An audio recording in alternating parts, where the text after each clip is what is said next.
So, ayan, hindi pa kasi kumakain si David. Kaya ito yung pinakain ko sa kanya. Sardinas na galing ng UK. Ang sarap pala niya.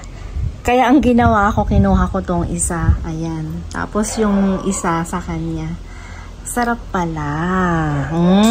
Alam ko na. Sardinas po ito ng ng London. Sarap. Oh, diba? Tuna na tuna. Tapos syempre may coffee ako dyan. Oh. Ayan kung titignan nyo, meron pa siyang mga kalikaliskis. Tikman ko nga.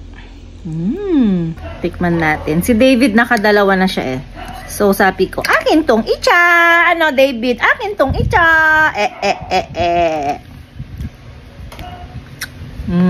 Sarap. Sarap ng sardinas ng UK. Talap-talap.